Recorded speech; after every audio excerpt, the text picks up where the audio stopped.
इतक्या आपुलकीने ते बोलावेत म्हणून तुमच्या समोर. लोकराजा राजर्षी शाहू महाराज, आपल्याला जी राजा म्हणून जी संकल्पना आपल्या डोळ्यासमोर असते की नाही, एक मंडळी होती, त्यांच्यावरती इतका वचन बसवलं होतं, त्यांच्या प्रत्येक बाबतीमध्ये त्यांच्यावरती नियंत्रण ठेवलं होतं, त्यांच्या प्रत्येक हालचालीवरती बंधनं होती. त्यांनी कुठल्याही स्वातंत्र्य लढ्यात कुणालाही आश्रय द्यायचा नाही, कुणाशी संवाद साधायचा नाही. आणि मग त्यांना मोठे मान मानत होते, त्याच्या मोठ्या असणाऱ्या पार्ट्या, शाही पार्ट्याने बोलवायचं आणि मग उंची, मद्य, दारू, आणखीन काय सगळं पुरवायचं आणि त्यांना मशगूल ठेवायचं. असा तो कालखंड होता. आणि त्यात सुद्धा जे सोबत येणार नाही त्यांच्यावरती काहीतरी कुरघोड्या करायच्या. त्यातल्याच कुरघोडीचा एक प्रकार म्हणजे कोल्हापूरच्या गाडीवरती त्यावेळी असणारे चौथे शिवाजी महाराज, त्यांना मनोरुग्ण ठरवण्याचा त्यांनी एक क्रूर प्रयत्न केला आणि त्यांना नगरच्या किल्ल्यामध्ये नजरकैदेत ठेवलं. नगरच्या किल्ल्यामध्ये नजरकैदेत असताना सार्जंट ग्रीन नावाचा त्यांचा जो अंगरक्षक होता, त्याला ती जबाबदारी दिली होती की येणं प्रकाराने तू यांच्याशी वाद घालायचा आणि भांडण उकरून काढायचं आणि त्याच्यावरती हल्ला करायचा. तो क्रूर कर्म सार्जंट ग्रीन सांगितल्याप्रमाणे वागला. त्यांनी शिवाजी महाराजांच्यावरती हल्ला केला आणि त्यामध्ये शिवाजी महाराजांचा मृत्यू झाला. आता त्यांना फक्त मनोरुग्ण ठरवायचं एवढंच डोक्यात होतं. त्यांचा मृत्यू झाला त्यामुळे मात्र ब्रिटिश गडबडून गेले, कारण त्याला मराठ्यांच्या लढण्याची ताकद ठाऊक होती. आणि याला कदाचित जर हा सारा मराठा पेटून उठला तर ब्रिटिशांना ते पेलणार नव्हतं. मग करायचं काय? तर मग त्यांना थोडीशी सवलत देऊन तात्पुरता मार्ग काढूया आणि यांना दत्तकाची परवानगी देऊया असा विषय झाला. आणि मग कोल्हापूरच्या गादीवर पुन्हा नव्यानं दत्तक घेण्याचा निर्णय झाला. आणि त्यावेळी कागल संस्थानचे जागीरदार जयसिंहराव घाटगे यांचे सुपुत्र यशवंत यांना दत्तक घेण्यात आलं 1874 साली. 84 26 जून 1874चा यशवंतरावांचा जन्म. 10व्या वर्षी त्यांना दत्तक घेण्यात आलं 84 मध्ये.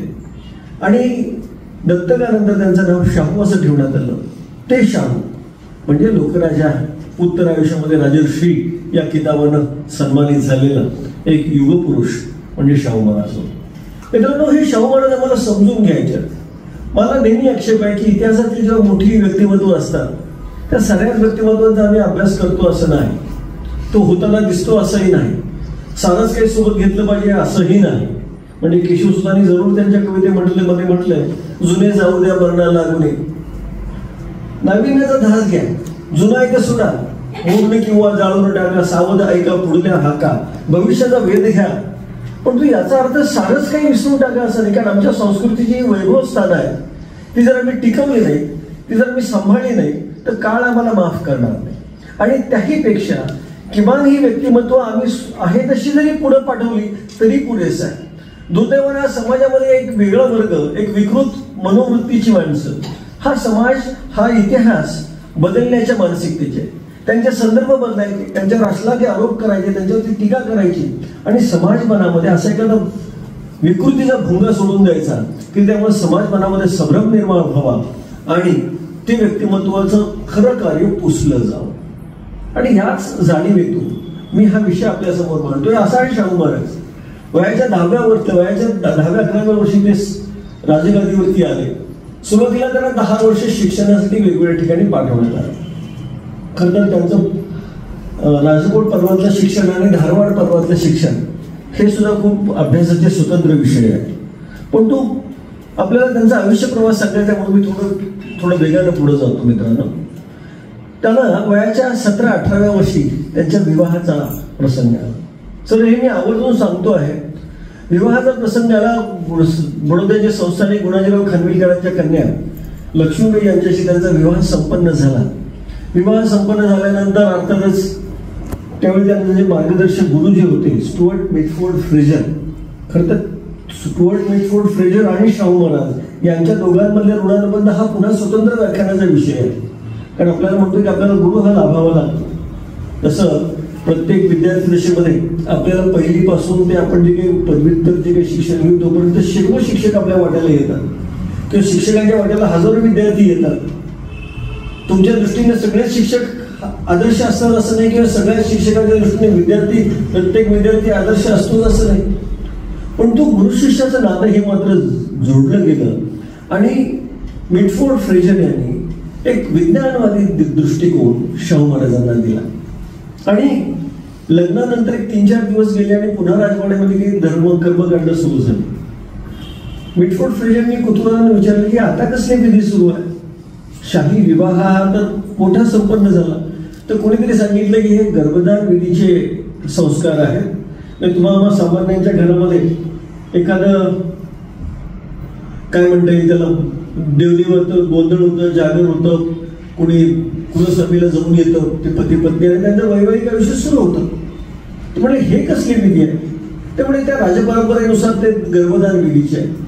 आणि मग मात्र तो मिटफोर्ड फ्रेजर पाश्चात्य विचाराचा त्यांनी शाहूंना बोलावून घेतलं. कारण त्या कालखंडात विवाह खूप कमी वयामध्ये होतो.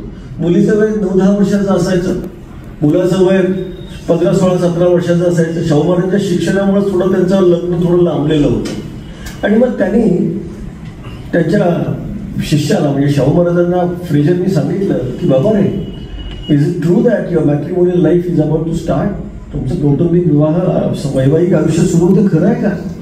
तर शाहू महाराज म्हणले येस सर. ते म्हणले मग यू मस्ट टेक केअर. ते म्हणे काय सर?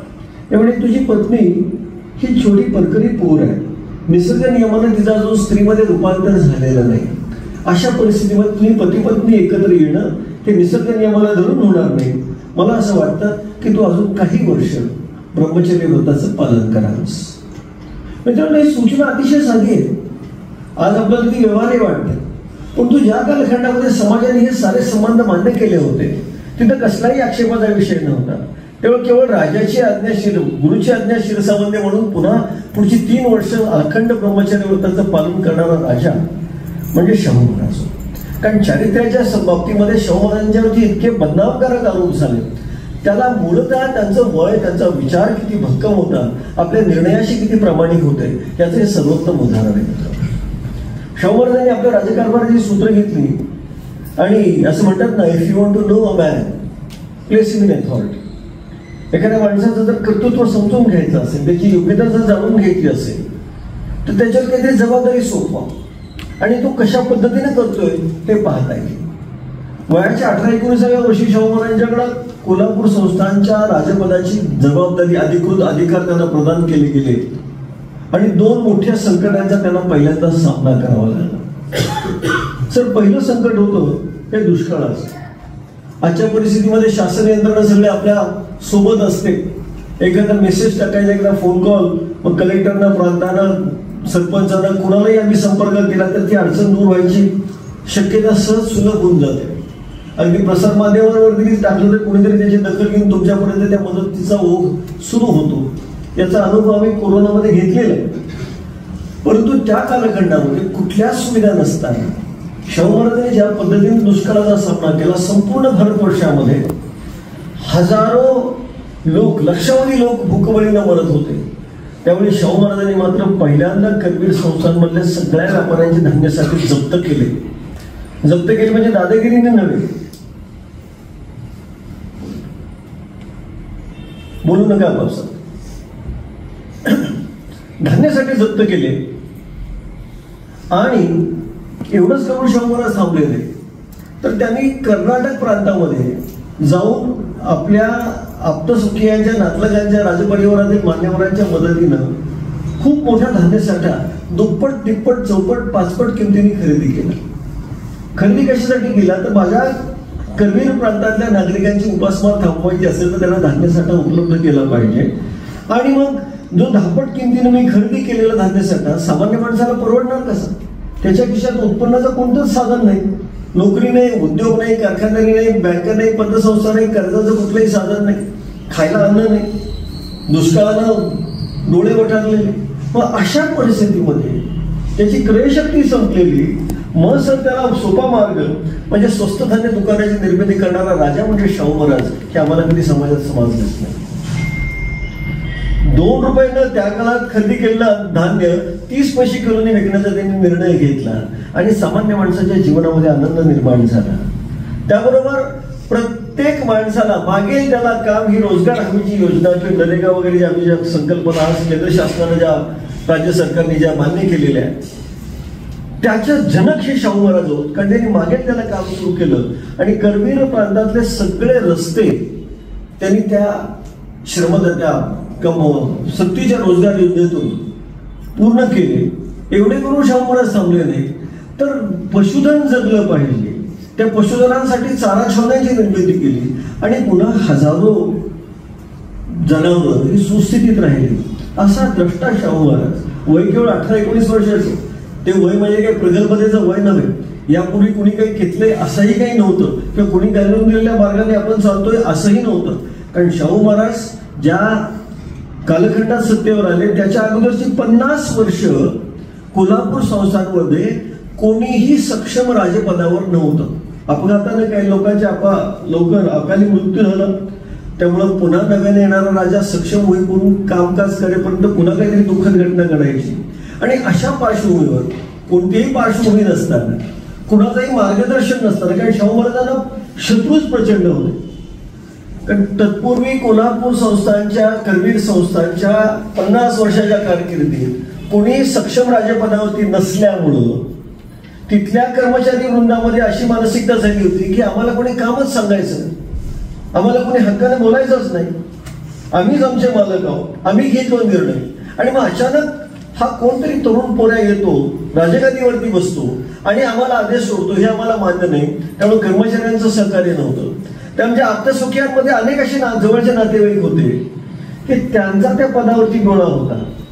कारण आपला मुलगा, आपला भाचा, आपला भाऊ, आपला पुतण्या त्या गादीवर दत्तक जावं अशी अनेकांची इच्छा होती. तेव्हा ते सारे शत्रू झाले होते आणि ब्रिटिश त्यांना सहकार्य करायला तयार नव्हते. अशा कात्रीत अडकलेले शाहू महाराज हे सगळं करत होते. त्यांनी पुढे जाऊन मग काय केलं? पहिलं संकट दुष्काळाचं संपायच्या आत दुसरं गंभीर संकट आलं. ते संकट त्याहून बाहेर होतं, ते म्हणजे प्लेगाची साथ. आपण दुर्दैवानं कोरोनाचा अनुभव घेतला, परंतु त्या कालखंडात समाज इतका अंधश्रद्धेच्या खोल गर्तेत अडकलेला होता की त्यांना हे समजायला शक्य नव्हतं. प्रत्येकाला वाटत हा ईश्वरी कोप आहे. मात्र प्लेग हा जंतूचा संसर्ग आहे, पिसवांपासून होणार आहे, उंदराच्या मधून होणारा हा प्रसार आहे. पण उंदीर मारायला माणसं तयार नसायची, कारण उंदीर हे गणपतीचं वाहन आहे, ईश्वराचा कोप होईल म्हणून उंदीर लोक मारत नव्हते. लक्षावधी लोक पुन्हा बळी पडत होते. त्या कालखंडात शाहू महाराजांनी निर्णय घेतला आणि 100% लसीकरण करण्याचा धाडसी निर्णय घेतला. क्वारंटाईन हा शब्द सर आम्ही अलीकडे कोरोनाला पुन्हा नव्यानं ऐकला. त्याला खऱ्या अर्थानं जर मूर्तरूप कोणी दिलं असेल तर शाहू महाराजांनी. आणि त्या कालखंडातले सगळे आव्हान जर आपण चालले, अभ्यासले, तर असं लक्षात येतं की संपूर्ण भारतवर्षामध्ये हजारो लक्षावधी लोक, गुरं, जनावरं किड्यामुंगीसारखी मरत होती, माणसं मरत होती. मात्र करवीर प्रांतामध्ये ना भूकबळी पडले, ना प्लेगाचे बळी पडले. हे कशाचं द्योतक आहे? आणि मग त्यांच्या लक्षात आलं की हा एक गुणी युवक राजा आपलं काम जबाबदारीनं चोख पार पाडतो आहे आणि ह्या सगळ्या अडचणींवर मात करतो आहे. आणि या त्यांच्या कार्याची दखल मॅडम ब्रिटिशांनी घेतली आणि त्या कालखंडातला अतिशय सन्मानाचा असणारा ब्रिटिशचा, कारण ब्रिटिशांचा तो सन्मान म्हणजे जगभरातला सर्वोत्तम सन्मानापैकी एक असायचा. कारण बहुतेक निम्म्यापेक्षा जास्त जगावरती ब्रिटिशांचं राज्य होतं आणि त्या राणीनेच त्या कालखंडात शाहू महाराजांना सन्मानित केलं. Night grand commander of most exalted order star of India हा सन्मानाचा किताब दिला. याचा एक छोटासा प्रसंग घडला. वर्तमानपत्रात एक चौकटीत बातमी आहे. आजच्यासारखी मीडिया किंवा प्रसार माध्यमांवरती काही नव्हतं, जन्मच व्हायचा होता टीव्हीचा, मोबाईलचा. वर्तमानपत्र नुकतीच सुरू झालेली होती आणि ती साप्ताहिक असायची किंवा पाक्षिक असायची. 15 दिवसातनं, आठवड्यातनं किंवा महिन्यातनं एखादं निघायचं आणि ते पोस्टाने कोल्हापूरला यायचे. त्यामुळे आज प्रसारित झालेलं वृत्तपत्र ते तुमच्याकडे 5 दिवसांनी, 6 दिवसांनी, 8 दिवसांनी यायचं. एक चौकटी छोटी बातमी होती. बातमी काय होती? पांडुरंग चिमणाजी पाटील नावाचा एक युवक 11वी परीक्षेत प्रथम क्रमांकाने उत्तीर्ण, तो कोल्हापूर संस्थानातील वडगाव गावचा रहिवासी आहे. शाहू महाराजांनी तेवढीच बातमी वाचली आणि त्यांनी त्यांच्या बंधूंना, बापूसाहेब महाराजांना दाखवली. बापूसाहेब म्हणले, बातमी वाचली का? म्हणली की पोरगं म्हणले वडगावचं, आपल्या वडगावचं पोरगं पहिलं आणलंय. आणि मग त्याला बोलवा. त्याला खरं तर राजा म्हणून त्याचं कौतुक करण्यासाठी एखाद्या मनाचा पंचा, शाल, श्रीफळ काहीतरी पाठवून दिला असतं तर पुरेच होतं. पण शाहू इतके मर्यादित नव्हते. त्यांनी पांडुरंग चिमणाजी पाटलांचा शोध घेतला, त्यांना बोलावलं, त्याच्याशी संवाद साधला, त्याचं कौतुक केलं आणि म्हणले तुझ्या अडचणी काय आल्या सांग. मला वाटतं प्रशासनामधलं जो जबाबदार पदावरती काम करणारा असतो ना, त्याला हे समजून घेता आलं पाहिजे. कौतुक करणं खूप सोपं आहे, पण तुझ्या अडचणी काय. कारण मला तर राजा म्हणून, प्रशासक म्हणून जर माझ्या संस्थांची जबाबदारी स्वीकारायची असेल तर मला तुझ्या अडचणी समजल्या पाहिजे. आणि पांडुरंग चिमणाजींनी आपल्या सगळ्या अडचणींचा पाढा वाचला. शहरांमध्ये बहुजनांच्या लेकरांना शिक्षण घेताना काय यातायात होतात, काय परिश्रम पडतात आणि ते कसं केवळ अशक्य होऊन बसलंय. मग यासाठी तुम्ही काय मार्ग करू शकता का, हा विचार पांडुरंग चिमणाजींनी न सांगता सुद्धा शाहू महाराजांनी निर्णय घेतला. आणि मित्रांनो, वसतिगृह शिक्षणाचा पाया इथं रचला गेला. पहिल्यांदा शाहू महाराजांनी करवीर संस्थानामध्ये सक्तीच्या शिक्षणाचा फतवा आदेश काढला. 8 ते 14 वयोगटातील सगळी मुलं करवीरास धाडावीस आणि त्यांच्या शिक्षणाची जबाबदारी राजा पेले.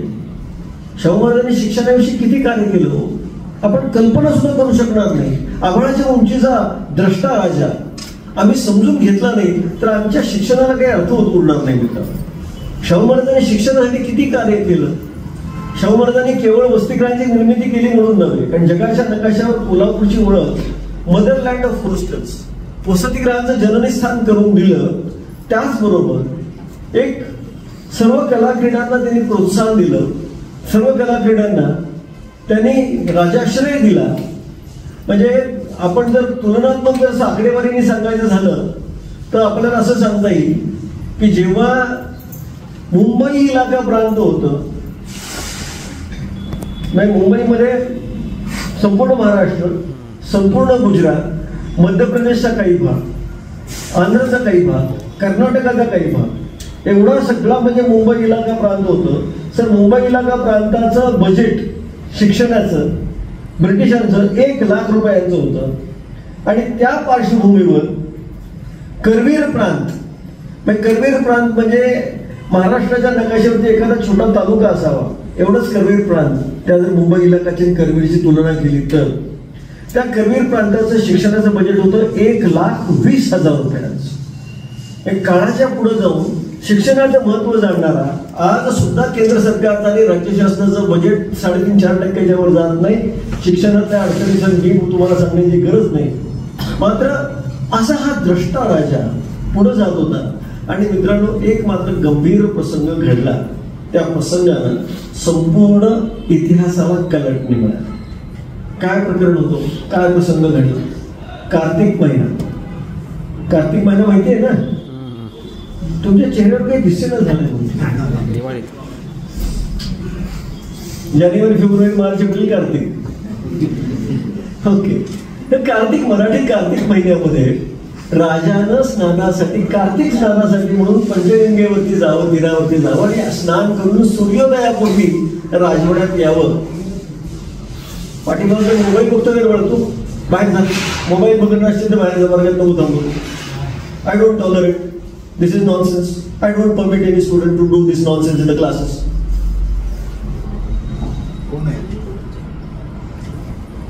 थोडं गांभीर्य बोला. तुमची करमणूक करण्यासाठी मी आलो नाही माझा वेळ खर्ची करून.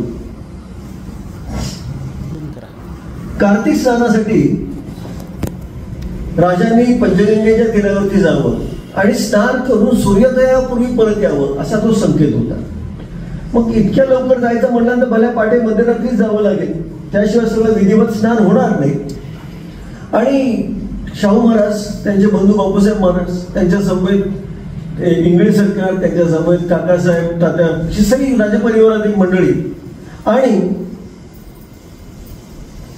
संस्कृतचे गाडे अभ्यासक बंडखोर वृत्तीचे राजाराम शास्त्री भागवत ही सारी मंडळी पंचगंगेच्या तीरावर भल्या पाठी पोहोचली.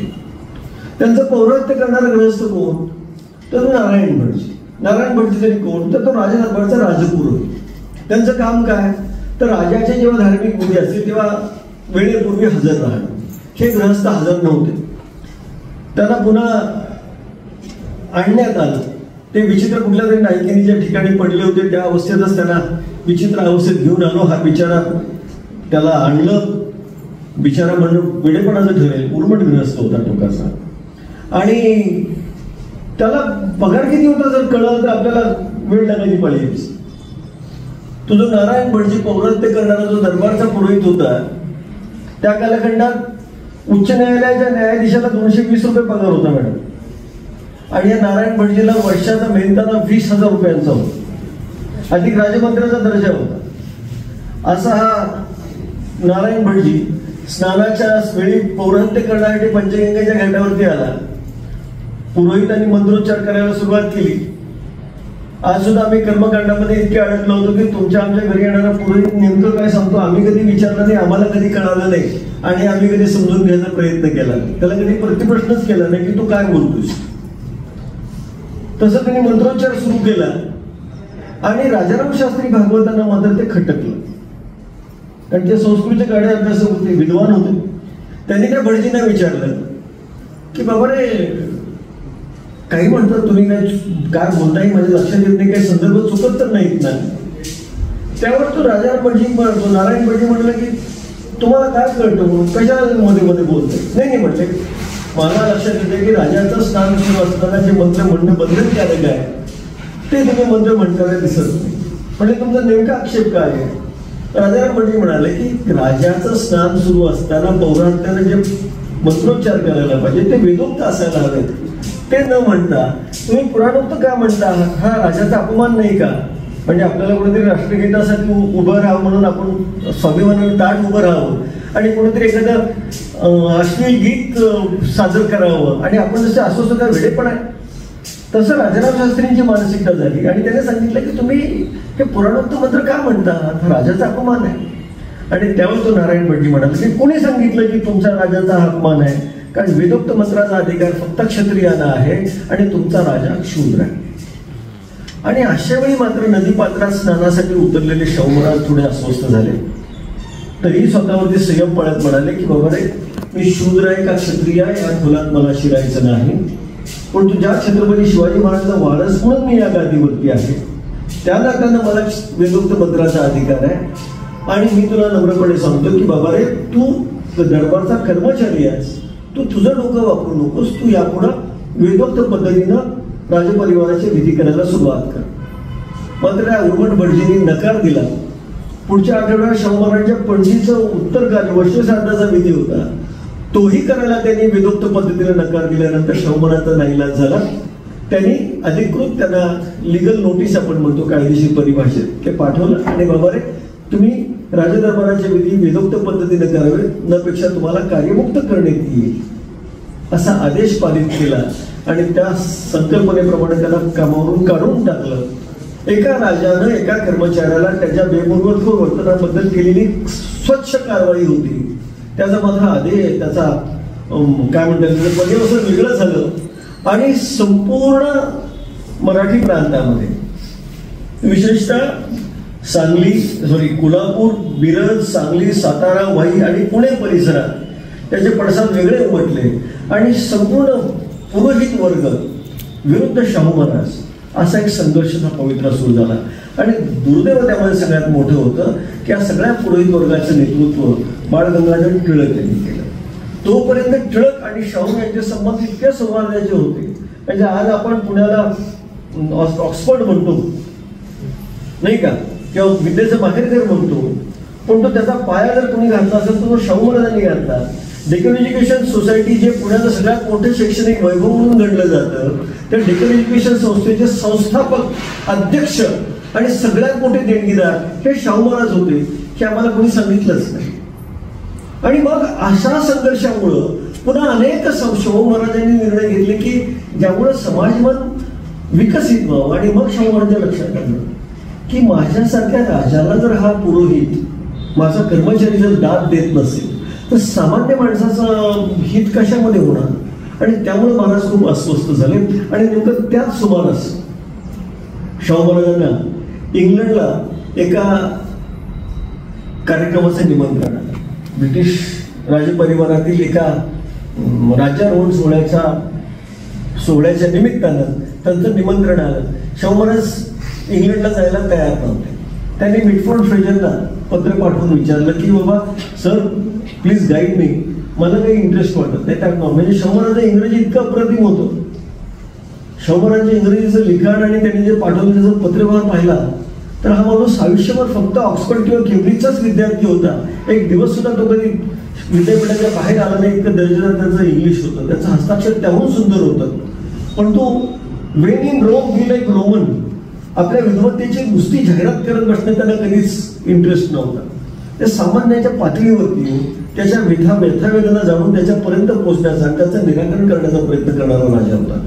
आणि त्यांनी त्यांच्या गुरुदेव मिटफोर्ड फ्रेजरना पत्र पाठवून विचारलं की सर मला काही जाण्यामध्ये इंटरेस्ट नाही, तर मी काय करावं असं वाटतं. त्यामुळे मिटफोर्ड फ्रेजरनी त्यांना सांगितलं की तुम्ही न जाण्यानं काहीच फरक पडेल असं नाही, गेलंच पाहिजे असं बंधन नाही, पण तरीही तुम्ही जावं, कारण या निमित्तानं तुम्हाला युरोप पाहता येईल आणि त्यातल्या अनेक गोष्टी तुम्हाला आयुष्यभर मार्गदर्शक ठरतील. आणि त्या निमित्तानं शाहू महाराज युरोपला गेले. मित्रांनो, आम्ही अभ्यास दौऱ्यांसाठी जातो, स्टडी टूर्स म्हणून आपल्या केले जातात. आपण किती स्टडी करतो माहीत नाही, आपले फक्त सहलच होत असते. उद्देश तो असतो, केल्याने देशाटन पंडित मैत्री सभेत संचार मनुजा चातुर्य येत असे फार. पण तो आम्हाला हे शहाणपण, व्यवहाराचं शहाणपण आणण्यासाठी म्हणून हे शिकायचं असतं. शाहू महाराज युरोप दौऱ्यावरती गेले. मित्रांनो, पहिल्यांदा त्यांनी काय पाहिलं तर पहिल्यांदा त्यांनी ऑलिम्पिक नगरीला अथेन्स ग्रीकमध्ये भेट दिली आणि तिथं त्यांच्या लक्षात आलं की अरे क्रीडांगण इथं चांगलं नाही, इथं कुस्तीचं खूप वेगळ्या पद्धतीचं मैदान आहे. ॲम्फी थिएटर सारखे नैसर्गिक डोंगर उतारावरती असलेलं ते मैदान टेकडीवरती, आणि तिथं कुणालाही हजारो प्रेक्षकांना ते बघता येते. असं आपल्याला करगिलमध्ये करता येईल का हा नुसता त्यांनी विचार मनात आणला नाही, ते प्रत्यक्ष कृतीत उतरवलं. आणि जगातलं सर्वोत्तम कुस्त्यांचं मैदान म्हणून जर कोणतं ओळखलं जात असेल तर खासबाग कुस्त्यांचं मैदान हे शाहू महाराजांनी संपूर्ण क्रीडा जगताला दिलेली सगळ्यात मोठी भेट आहे. याचं आम्हाला कधी स्मरणच होत नाही. आम्हाला समजून मित्रांनो यासाठी घ्यायचं, शाहू महाराज एवढं करून थांबले नाही. पुढे युरोपच्या प्रवासामध्ये त्यांनी चहाचे मळे पाहिले आणि चहाचे मळेमध्ये त्यांनी तिथली माहिती घेतली. त्यांच्या असं लक्षात आलं की इथलं वातावरण आणि आपल्या महाराष्ट्रातलं, पश्चिम महाराष्ट्रातलं वातावरण बरंचसं साम्य आहे. पडणारं पर्जन्यमान ते एकसारखं आहे, साधारण शेतीची प्रत तशीच आहे. मग हे चहाचे मळे आपल्याला कोल्हापुरात करता येतील का? तुम्ही म्हणाल की राजा होता म्हणून त्यांनी धाडस केलं. नुसतं मित्रांनो धाडस केलं नाही, तो चहाचा प्रयोग केला, चहाचे मळे लावले आणि ते इतके यशस्वी झाले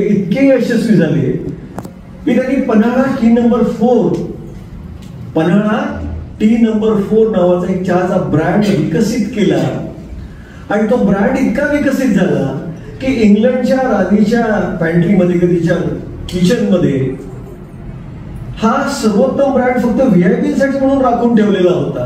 हा कुणालाही चहा पाजायचा नाही, फक्त मान्यवर आलेले मी सांगितलं तरच तो चहा पाजायचा. इतकं दर्जेदार, म्हणजे आपण ब्रँडच्या अलीकडे दोन्हीवर मागे लागण्याची खूप मानसिकता नव्या पिढीमध्ये आहे. माझं टी शर्ट कुठल्या ब्रँडचे, माझे जीन्स कुठल्या ब्रँडचे, माझा मोबाईल कुठल्या ब्रँडचा, माझं सँडल, माझा गॉगल, माझा चष्मा, हे दुसऱ्या ब्रँडचं अनुकरण मित्रांनो होऊन आपल्याला कोणी शहाणं म्हणत नाही. आपल्याला स्वतःचा ब्रँड निर्माण करता आला पाहिजे. हे शिकायचं असेल तर आम्हाला शाहू महाराजांचं चरित्र पुन्हा अभ्यासण्याची गरज आहे. असा हा राजा. आणि त्या युरोप दौऱ्यामध्ये असताना त्याच्या सोबत त्यांनी काही दप्तर घेऊन गेले. त्या अलीकडं अनेक नेत्यांना, राजकीय नेत्यांना विशेषतः असं वाटतं की आम्ही विमानात अभ्यास करतो म्हणजे फार मोठ्या जगावर समाजावर उपकार करतो का. शाहू महाराज हे सगळं दप्तर घेऊन युरोपला गेले होते आणि तिथं मित्रांनो त्यांच्या बघण्यात आलं की आपल्या दरबारामध्ये शाहू महाराजांची 2 कार्यालय होती. एक सरकारी कार्यालय म्हणजे करवीर प्रांताच्या जनतेच्या प्रश्नांच्या दृष्टीनं, त्यांचा महसूल असेल, रस्ते असतील, अन्य काही खरेदी विक्रीचे व्यवहार असतील, नोंदी असतील तो, आणि दुसरं एक खाजगीचं कार्यालय म्हणजे त्यांच्या कुटुंबाची खरेदी असेल, कुटुंबाचं पर्यटन असेल, कुटुंबाचं आरोग्य असेल. तर खाजगीमध्ये 62 कर्मचारी होते आणि सरकारी कार्यालयात 71 कर्मचारी होते. त्यापैकी 90% कर्मचारी हे फक्त ब्राह्मण वर्गाचे होते आणि उरलेले 5, 7, 15 जे काही उरतील तेवढेच फक्त हे सगळे 18 पगड जातीचे होते. त्यामध्ये ख्रिश्चन होते, त्यामध्ये युरोपियन होते. आणि अपवादात्मक एखादा दुसरा बहुजनातला माणूस तिथं होता, तो सुद्धा मग चतुर्थ श्रेणी कर्मचारी असायचा. शाहूराजांच्या लक्षात आलं की जर हा एक पुरोहित जर मला इतका त्रास देत असेल तर माझ्या नागरिकांना कार्यालयातला एकही हा कर्मचारी सहकार्य करत नसणार, मग काय केलं पाहिजे? तर माझ्या कार्यालयात लोकांच्या प्रतिनिधित्व असायला पाहिजे. आणि त्यासाठी जगाच्या इतिहासातलं पहिलं reservation, first ever reservation in the history of the world जर निर्माण कोणी केलं असेल तर शाहू महाराजांनी केलं. 26 जुलै 1902 रोजी त्यांनी इंग्लंडमधून फरमान काढलं आणि 50% रिझर्वेशन देणारा राजा म्हणजे शाहू महाराज होता. हे जर आम्हाला कळलंच नाही. शेवटी समता स्वातंत्र्य बनलं का आम्ही नुसतं गप्पा मारतो, पण टू ब्रिंग इन प्रॅक्टिस, त्याची व्यवहार्यतेमध्ये आणण्यासाठी, समाजाला ते अंगभूत होण्यासाठी जर सगळ्यात मोठं योगदान कोणी केलं असेल. आम्ही शाहू महाराजांना उगाच लोकशाहीचे जनक म्हणत नाही, पिलर ऑफ इंडियन डेमोक्रेसी म्हणत नाही. त्याचं कारण आहे त्याने हे सगळा घातलेला पाया, लोकशाहीचा पाया जर खऱ्या अर्थानं भक्कम कोणी केला असेल तर तो शाहू फुले आंबेडकर, कर्मवीर विठ्ठलरामजी शिंदे यासारख्या महामानवाने केला. त्या मराठी मातीतली आपण लेकर आहोत मित्रांनो, आणि म्हणून त्यांच्या इतिहासाची उजळणी करणं हे तुमचं माझं प्रत्येकाचं कर्तव्य. हे त्यांचं राजेपदाचं काम. मात्र पुढं जाऊन शाहू महाराज, मी जेव्हा आपण विषय दिला की राजा आणि माणूस, आपण राजेपदाचं काम पाहत असतो, मग त्यांनी छत्रपती शिवाजी वेदोक्त विद्यालयाची स्थापना केली. त्यानंतर त्यांनी कुलकर्णी वतन रद्द केलं आणि तलाठी हे जी कर्मचारी आहे, ही जी एम्प्लॉयमेंट त्यांनी जनरेट केली, ते पद निर्माण केलं, त्याचे जनक शाहू महाराज आहे. कुस्त्यांना राजाश्रय दिला आणि जगभरातले कुस्तीगीर कोल्हापुरात येऊ लागले. हे काम शाहू महाराजांचं. शिक्षणासाठी त्यांनी कार्य केलंच, अस्पृश्यता निवारणाचं कार्य केलं. सगळ्यात मोठं कार्य मित्रांनो आज सुद्धा आमच्या ध्यानात येत नाही. म्हणजे आता तुमचं पलूस तालुका आहे, मोठं शहर होऊ पाहत आहे. आठवड्याच्या बाजाराच्या दिवशी रस्त्याच्या कडेला कुठंतरी डोंबराचा खेळ आज सुद्धा चालतो. 2-4 खांब बाजूला लावले असतात, त्यावर तार लावलेली असते. कधी 5-7 वर्षाची मुलगी त्या तारेवरती कसरत करत असते आणि आपण रस्त्याने जाताना मोठं ते कौशल्य बघतो आणि कुतूहला कुठे 8-12 रुपये टाकून मोठे उपकार केल्याच्या भावनेला पुढे जातो. परंतु आमच्या हे ध्यानात येत नाही की आज सुद्धा स्वातंत्र्याची 78-79 वर्ष पूर्ण झाल्यानंतर माझ्या देशातल्या आपल्या लेकराला, आपल्या भावंडाला पोटासाठी जर तारेवर चालावं लागत असेल तर आमची सामाजिक जबाबदारी कुठे गेली? त्याची पोटाची खळगी भरण्याची जबाबदारी तुमची आमची नाही का? ही गावकुसा बाहेरची माणसं आहे, तर डोंबारी असतील, कोलाटी असतील, कांजरभाट असतील, माकडवाले असतील, गुडगुडे आले असतील, हे सगळी माणसं आहेत कोणाची? हे तुमची आमची भावंड आहेत. आणि मग त्यांना गावकुसाबाहेर राहणारा जो वर्ग होता त्यांच्यावरती होणाऱ्या अनन्वित अन्यायाला मार्ग वाचा काढण्यासाठी, कारण त्या कालखंडात रामोशी, फाशीपारणी ह्या जमाती, त्या गुन्हेगारी जमाती म्हणून ब्रिटिशांनी घोषित केलेल्या होत्या. त्याला कुठलाही अपराध घडला तर हजेरीसाठी 3-3 वेळा हजेरीसाठी यावं लागत असेल, वेठबिगारींना कामासाठी त्यांना झोपून त्यांच्या रक्ताचे शोषण केलं जात असेल, अशा वर्गाला मानवी समाजाच्या मूळ प्रवाहात आणण्याचं काम जर खऱ्या अर्थाने कोणी केलं तर ते शाहू महाराजांनी केलं. त्यांना नोकऱ्यांमध्ये सवलती दिल्या. मग ही सगळे अडाणी, अशिक्षित, निरक्षर लेकरं, मग त्यांना सवलती देताना जे गमतीशीर प्रसंग आहेत ना, म्हणजे शाहू महाराजांचा मदतीचा हात सर कसा दिलदारपणे पुढे असायचा. एकदा